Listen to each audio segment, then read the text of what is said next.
We continue the Varieties of Religious Experience, a study in human nature by William James, by starting with Lecture 20, Conclusions. The material of our study of human nature is now spread before us, and in this parting hour set free from the duty of description, we can draw our theoretical and practical conclusions. In my first lecture, defending the empirical method, I foretold that whatever conclusions we might come to could be reached by spiritual judgments only, appreciations of the significance for life of religion taken on the whole. Our conclusions cannot be as sharp as dogmatic conclusions would be, but I will formulate them when the time comes as sharply as I can. And of course, you notice how he's not saying spiritual. Well, whether I feel good about it or not, that's not the same thing as spiritual. Summing up in the broadest possible way the characteristics of the religious life as we have found them, it includes the following beliefs: that the visible world is part of a more spiritual universe from which it draws its chief significance, that union or harmonious relation with that higher universe is our truer end, that prayer or inner communion with the spirit thereof, be that spirit God, our law, is a process wherein work is really done and spiritual energy flows in and produces effects, psychological or material, within the phenomenal world. Religion includes also the following psychological characteristics: a new zest, which adds itself like a gift to life, and takes the form either of lyrical enchantment or of appeal to earnestness and heroism, an assurance of safety and a temper of peace, and in relation to others, a preponderance of loving affection. In illustrating these characteristics by documents, we have been literally bathed in sentiment. In rereading my manuscript, I am almost appalled at the amount of emotionality which I find in it. After so much of this, we can afford to be drier and less sympathetic in the rest of the work that lies before us. The sentimentality of many of my documents is a consequence of the fact that I sought them amongst the extravagances of the subject. If any of you are enemies of what our ancestors used to brand as enthusiasm and are nevertheless still listening to me now, you might want to look at the preface to Merritt Casaubon's A True and Faithful Relation, shared and commented upon on my channel. You have probably felt my selection to have been sometimes almost perverse, and have wished I might have stuck to soberer examples. I reply that I took these extremer examples as yielding the profounder information. To learn the secrets of any science, we go to expert specialists, even though they may be eccentric persons, and not to commonplace pupils. We combine what they tell us with the rest of our wisdom, and form our final judgment independently. Even so with religion, we who have pursued such radical expressions of it may now be sure that we know its secrets as authentically as anyone can know them who learns them from another. And when we have next to answer, each of us for himself, the practical question: what are the dangers in this element of life, and in what proportion may it need to be restrained by other elements to give the proper balance? But this question suggests another one, which I will answer immediately and get it out of the way, for it has more than once already vexed us. For example, on pages 135, 163, and 333. Ought it to be assumed that in all men the mixture of religion with other elements should be identical? Ought it indeed to be assumed that the lives of all men should show identical religious elements? In other words, is the existence of so many religious types and sects and creeds regrettable? Well, different material and psychological circumstances don't necessarily necessitate the different sects, but to these questions I answer no emphatically, and my reason is that I do not see how it is possible that creatures in such different positions and, with such different powers as human individuals are, should have exactly the same functions and the same duties. No two of us have identical difficulties, nor should we be expected to work out identical solutions. Each from his peculiar angle of observation takes in a certain sphere of fact and trouble, which each must deal with in a unique manner. One of us must soften himself, another must harden himself. One must yield a point, another must stand firm, in order the better to defend the position assigned him. If an Emerson were forced to be a Wesley, or a Moody forced to be a Whitman, the total human consciousness of the divine would suffer. Now, your own particulars, you're better at your own particulars. Of course, you have to find your true will, but the divine can mean no single quality. It must mean a group of qualities, by being champions of which, in alternation, different men may all find worthy missions, each attitude being a syllable in a human nature's total message. It takes the whole of us to spell the meaning out completely. So a god of battles must be allowed to be the god for one kind of person, a god of peace and heaven and home, and the god for another. We must frankly recognize the fact that we live in partial systems and that parts are not interchangeable in the spiritual life. If we are peevish and jealous, destruction of the self must be an element of our religion. Why need it be one if we are good and sympathetic from the outset? If we are sick souls, we require a religion of deliverance. But why think so much of deliverance if we are healthy-minded? Unquestionably, some men have the completer experience and the higher vocation, here just as in the social world, but for each man to stay in his own experience, whatever it be, and for others to tolerate him there is surely best. But, from the healthy-minded point of view, from this point of view, the contrast between the healthy and the morbid mind, between the once-born and the twice-born types of which I spoke in earlier lectures, page 162 to 167, cease to be the radical antagonisms which many think them. The twice-born look down upon the rectilinear consciousness of life, of the once-born as being mere morality and not properly religion. Dr. Channing, an Orthodox minister, is reported to have said, is excluded from the highest form of religious life by the extraordinary rectitude of his character. It is indeed true that the outlook upon life of the twice-born, holding as it does more of the element of evil in solution, is the wider and completer. The heroic or the solemn way in which life comes to them is a higher synthesis into which healthy-mindedness and morbidness both enter and combine. Evil is not evaded but sublated in the higher religious cheer of these persons. But the final consciousness which each type reaches of union with the divine has the same practical significance for the individual, and individuals may well be allowed to get to it by the channels which lie most open to their several temperaments. In the cases which were quoted in Lecture 4 of the mind cure forms of healthy-mindedness, we find abundant examples of regenerative process. The severity of the crisis in this process is a matter of degree. How long one shall continue to drink the consciousness of evil, and when one shall begin to short-circuit and get rid of it, are also matters of amount and degree, so that in many instances it is quite arbitrary whether we class the individual as a once-born or a twice-born subject. But you may now ask, would not this one-sidedness be cured if we should all espouse the science of religions as our own religion? In answering this question, I must open again the general relations of the theoretic to the active life. Knowledge about a thing is not the thing itself. You remember what Al-Ghazali told us in the lecture on mysticism, that to understand the causes of drunkenness as a physician understands them is not to be drunk. A science must come to understand everything about the causes and elements of religion, and might even decide which elements were qualified by their general harmony with other branches of knowledge to be considered true, and yet the best man at this science might be the man who found it hardest to be personally devout.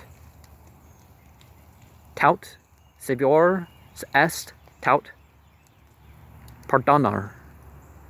The name of Renan would doubtless occur to many persons as an example of the way in which breadth of knowledge may make one only dilettante. a dilettante in possibilities and blunt the acuteness of one's living faith. Compare the quotation from Renan on page 37. If religion be a function by which either God's cause or man's cause is to be really advanced, then he who lives the life of it, however narrowly, is a better servant than he who merely knows about it, however much. Knowledge about life is one thing.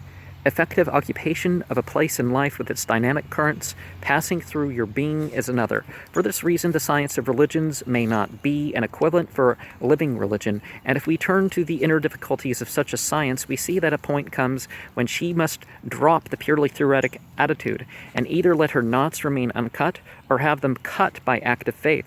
To see this, suppose that we have our science of religions constituted as a matter of fact. Suppose that she has assimilated all the necessary historical material and distilled out of it as its essence the same conclusions which I myself a few moments ago pronounced.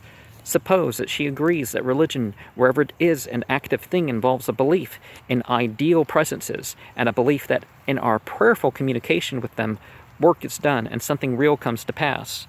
Prayerful taken in the broader sense, explained above on page 463.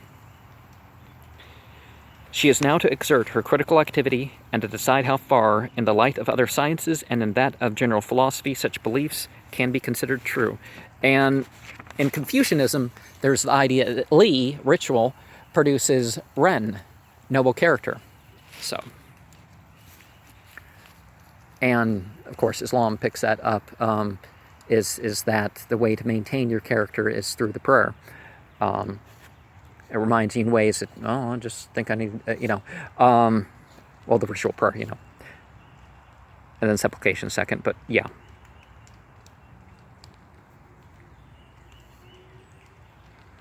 Dogmatically, I mean that it sneaks, that it improves you in ways a little stronger than just,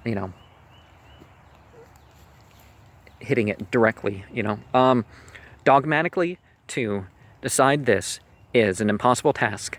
Not only are the other sciences and the philosophy still far from being completed, but in their present state, we find them full of conflicts. Well, I guess it is direct to set forward a set of ideals, or utmost of whatever category. The sciences of nature know nothing of spiritual presences, and, on the whole, know no practical commerce whatever with idealistic conceptions towards which general philosophy inclines. The scientist, so-called, is, during his scientific hours at least, so materialistic that one may well say that on the whole the influence of science goes against the notion that religion should be recognized at all, and this antipathy to religion finds an echo within the very science of religions itself. The cultivator of this science has become acquainted with so many groveling and horrible superstitions that a presumption easily arises in his mind that any belief that is religious probably is false, and in the prayerful communion of savages with such mumbo-jumbos of deities as they acknowledge, it is hard for us to see what genuine spiritual work, even though it were work relative only to their dark savage obligations, can possibly be done.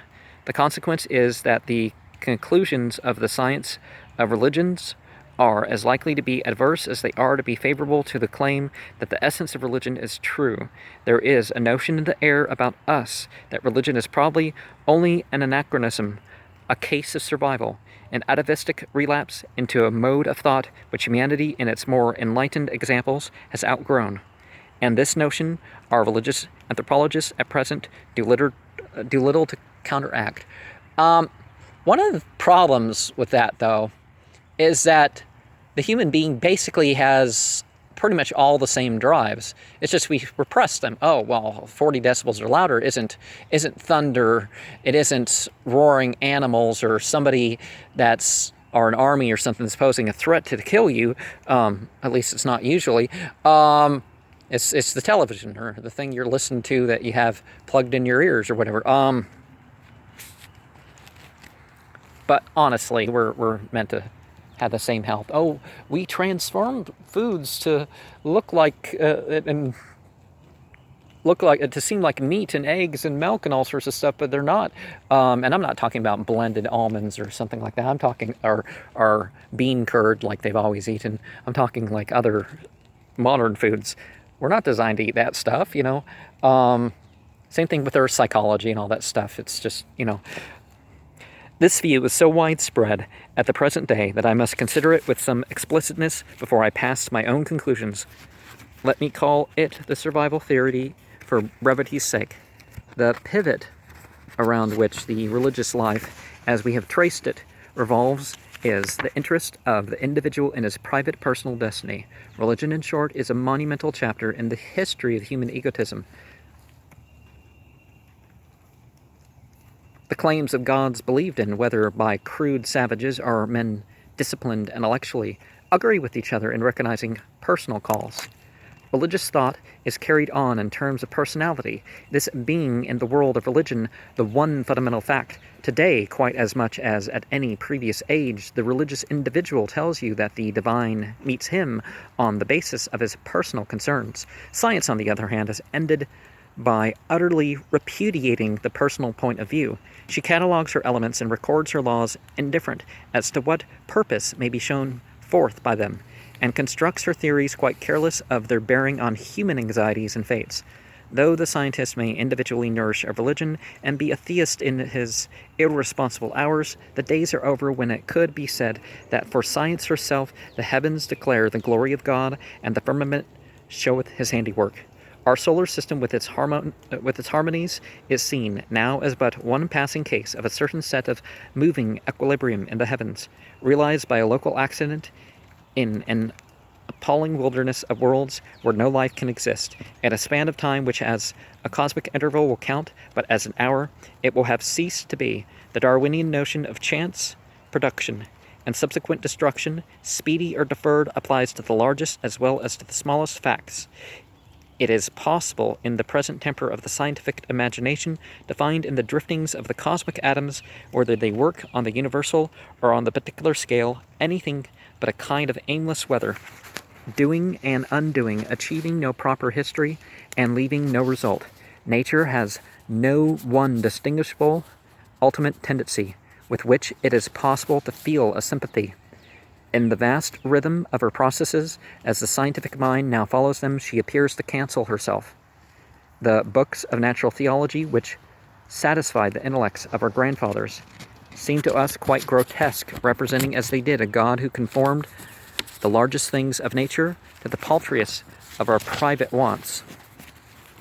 How was it ever conceivable, we ask, that a man like Christian Wolff, in whose dry as dust head all the learning of the early 18th century was concentrated, should have preserved such a baby-like faith in the personal and human character of nature as to expound her operations as he did in his work on the uses of natural things? This, for example, is the account he gives of the sun and its utility. We see that God has created the sun to keep the changeable conditions on the earth in such an order that living creatures, men and beasts, may inhabit its service. Since men are the most reasonable of creatures, and able to infer God's invisible being from the contemplation of the world, the sun, in so far forth, contributes to the primary purpose of creation. Without it, the race of man could not be preserved or continued. The sun makes daylight not only on our earth, but also on the other planets, and daylight is of the utmost utility to us, for by its means we can commodiously carry on those occupations which in the nighttime would either be quite impossible or at any rate impossible without our going to the expense of artificial light. The beasts of the field can find food by day, which they would not be able to find at night. Moreover, we owe it to the sunlight that we are able to see everything that is on the earth's surface, not only nearby, but also at a distance, and to recognize both near and far things according to their species, which again is of manifold use to us, not only in the business necessary for human life and when we are traveling, but also for the scientific knowledge of nature, which knowledge for the most part depends on observations made with the help of sight, and without the sunshine would have been impossible.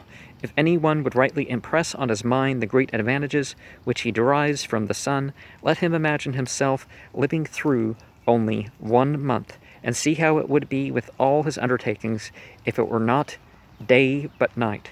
He would then be sufficiently convinced out of his own experience especially if he had much work to carry on in the street or in the fields. From the sun we learn to recognize when it is midday, and by knowing this point of time exactly, we can set our clocks right, on which account astronomy owes much to the sun. By help of the sun, one can find the meridian, but the meridian is the basis of our sundials. And generally speaking, we should have no sundials if we had no sun. Vernunftig Gedanken von den Absichten der Natürlichen Ding, 1782, pages 74 to 84. Or read the account of God's beneficence in the institution of the great variety throughout the world of men's faces, voices, and handwriting, given in Durham's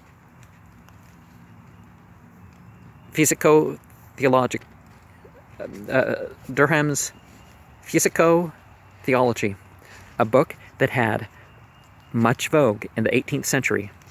Had a man's body, says Dr. Durham, been made according to any of the atheistical schemes or any other method than that of the infinite Lord of the worlds, this wise variety would never have been, but men's faces would have been cast in the same.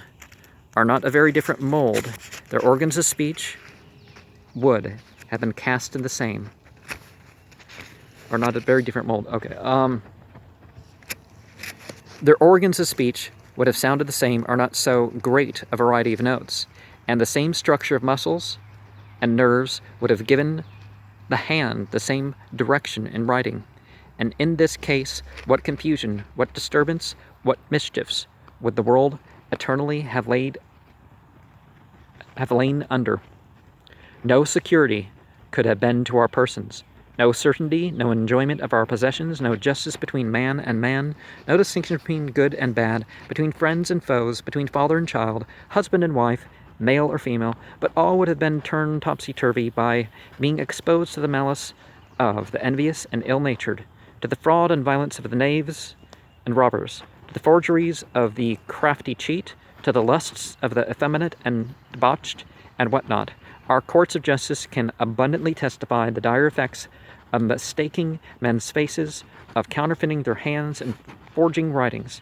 But now, as the infinitely wise Creator and Ruler hath ordered the matter, every man's face can distinguish him in the light, and his voice in the dark. His handwriting can speak for him, though absent, and be his witness, and secure his contracts in future generations, a manifest as well as admirable indication of the divine superintendence and management, a God so careful as to make provision even for the unmistakable signing of bank checks, and deeds was a deity truly after the heart of 18th century Anglicanism. I subjoin, admitting the capitals, Durham's Vindication of God, by the institution of hills and valleys, and Wolfe's altogether culinary account of the institution of water. The uses, says Wolfe, which water serves in human life are plain to see, and need not be described at length. Water is a universal drink of man and beasts. Even though men have made themselves drinks that are artificial, they could not do this without water. Beer is brewed of water and malt, and it is the water in which it quenches thirst. Wine is prepared from grapes, which could never have grown without help of water, and the same is true of those drinks in which, in England and other places, they produce from fruit. Therefore, since God so planned the world that men and beasts should live upon it, and also find there everything required for their necessity and convenience, he also made water as one means whereby to make earth so excellent a dwelling. And let me turn back and no, I guess I'll finish that. And this is all the more manifest when we consider the advantages which we obtain from the same water for the cleaning of our household utensils, of our clothing, and of other matters. When one goes into a grinding mill, one sees that the grindstone must always be kept wet, and then one will get a still greater idea of the use of water. And, of course, just because God provides drugs in nature or the things that can be used to produce drugs doesn't mean that God justifies recreational drug use or even ritual drug use. Of course, if you take medicine, yeah, you can spiritualize the process, no problem. Of the hills and valleys, Durham, after praising their beauty, discourses as follows: some constitutions are indeed of so happy a strength and so confirmed an health as to be indifferent to almost any place or temperature of the air, but then others are so weakly and feeble as not to be able to bear one, but can live comfortably in another place. With some the more subtle and finer air of the hills doth best agree, who are languishing and dying in the feculent and grosser air of great towns, or even the warmer and vaporous air of the valleys and waters. But contrariwise, others languish on the hills, and grow lusty and strong in the warmer air of the valleys. So that this opportunity of shifting our abode from the hills to the vales is an admirable easement, refreshment, and great benefit to the valetudinarian feeble part of mankind, affording those an easy and comfortable life who would otherwise live miserably, languish, and pine away. To this salutary confirmation of the earth we may add another great convenience of the hills, and that is affording the commodious places for habituation, serving as an eminent author worth it, as screens to keep off the cold and nipping blast of the northern and easterly winds, and reflecting the benign and cherishing sunbeams, and so rendering our habitations both more comfortable and more cheerily in the winter. Lastly, it is to the hills that the fountains owe their rise and the rivers their conveyance, and consequently those vast masses and lofty piles are not, as they are charged, such rude and useless excrescences of our ill-formed globe. It's interesting, the shape of the world is kind of like flat and egg. Like, there's some birds that are kind of like that, but it's not completely, it's kind of lumpy in some spots. But the admirable tools of nature, contrived and ordered by the infinite Creator to do one of its most useful works, for it was the surface of the earth, even and level, and the middle parts of its islands and continents not mountainous and high as now it is. It is most certain there could be no descent for the rivers, no conveyance for the waters, but instead of gliding along those gentle declivities which the higher lands now afford them quite down to the sea, they would stagnate and perhaps stink, and also drown large tracts of land. Thus the hills and vales, though a peevish and weary traveler they may seem incommodious and troublesome, yet are noble work of the great Creator, and wisely appointed by Him for the good of our sublunary world. And back to the regular part of the lecture. The God whom science recognizes must be a God of universal laws, exclusively a God who does a wholesale, not a retail business. He can not accommodate his process to the convenience of individuals. The bubbles on the foam which coats a stormy sea are floating episodes, made and unmade by forces of the wind and water. Our private selves are like those bubbles, epiphenomena, as Clifford, I believe, ingeniously called them. Their destinies weigh nothing and determine nothing in the world's irredeemable currents of events. You see how natural it is from this point of view to treat religion as a mere survival, for religion does in fact perpetuate the traditions of the most primeval thought. To coerce the spiritual powers, or to square them and get them on our side, was during enormous tracts of time the one great object in our dealings with the natural world. For our ancestors, dreams, hallucinations, revelations, and cock and bull stories were inextricably mixed with facts. Well, perhaps the last one is going to include some contrary, right? Up to a comparatively recent date, such distinctions as those between what has been verified and what is only conjectured, between the impersonal and the personal aspects of existence, were hardly suspected or conceived. Whatever you imagined in a lively manner, whatever you thought fit to be true, you affirmed confidently. And there's a lot of rising to that whatever you believe, your belief makes reality. Well, and whatever you affirmed, your comrades believed. Truth was what had not yet been contradicted. Most things were taken into the mind from the point of view of their human suggestiveness, and their attention confined itself exclusively to the aesthetic and dramatic aspects of events. Now, a lot of people talk about theory like theory is not something scientific. And no, it is. It's an arrangement of the facts based on whatever to date. And in theory, religion should be a theory, right? Because it should be a working of those facts, working it with a relationship to between the to the creator and to the rest of the creation, in some way or another, right? Until the 17th century, this mode of thought prevailed. One need only recall the dramatic treatment even of mechanical questions by Aristotle, as for example, his explanation of the power of the lever to make a smaller weight raise a larger one. This is due, according to Aristotle, to the generally miraculous character of the circle, and of all circular movement. The circle is both convex and concave.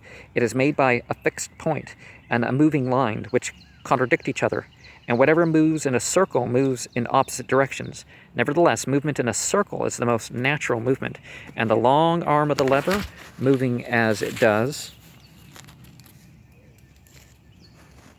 in the larger circle, has the greater amount of natural motion and consequently requires lesser force. Our recall the explanation by Herodotus of the position of the sun in winter. It moves to the south because of the cold which drives it into the warm parts of the heavens over Libya. Or listen to St. Augustine's speculations, who gave chaff such power to freeze that it preserves snow buried under it, and such power to warm that it ripens green fruit. Who can explain the strange properties of fire itself, which blackens all that it burns, though itself bright, and which, though of the most beautiful colors, discolors almost all that it touches and feeds upon, and turns blazing fuel into grimy cinders? Then what wonderful properties do we find in charcoal, which is so brittle that a light tap breaks it, and a slight pressure pulverizes it, yet is so strong that no moisture rots it, nor any time causes it to decay. City of God, Book 21, Chapter 4. Such aspects of things as these, their naturalness and unnaturalness, the sympathies and antipathies of their superficial qualities, their eccentricities, their brightness and strength and destructiveness, were inevitably the ways in which they originally fastened our attention. If you open early medical books, you will find sympathetic magic invoked on every page. Take, for example, the famous vulnerary ointment attributed to Paracelsus. For this, there were a variety of receipts, including human fat, the fat of either a bull or a wild boar, or a bear, powdered earthworms, the usnea, or mossy growth, on the withered skull of a hanged criminal, and other materials equally unpleasant. The whole prepared under the planet Venus if possible, but never under Mars or Saturn. Then, if a splinter of wood dipped in the patient's blood, or the blood-stained weapon that wounded him be immersed in this ointment, the wound itself being tightly bound up, the latter infallibly gets well. I quote now Van Helmont's account. For the blood on the weapon or splinter containing in it the spirit of the wounded man is roused to active excitement by the contact of the ointment, whence there results to it a full commission or power to cure its cousin germain, the blood in the patient's body. Then it does by sucking out the dolorous and exotic impression from the wounded part. And let me pause there to finish the page of the regular thing. How indeed could it be otherwise? The extraordinary value for explanation and provision of those mathematical and mechanical modes of conception which science uses was a result that could not possibly have been expected in advance. Weight, movement, velocity, direction, position, what thin, pallid, uninteresting ideas. How could the richer, animistic aspects of nature, the peculiarities and oddities that make phenomena picturesquely striking or expressive, fail to have been first singled out and followed by philosophy as the more promising avenue to the knowledge of nature's life, while it is still in these richer, animistic, and dramatic aspects that religion delights to dwell.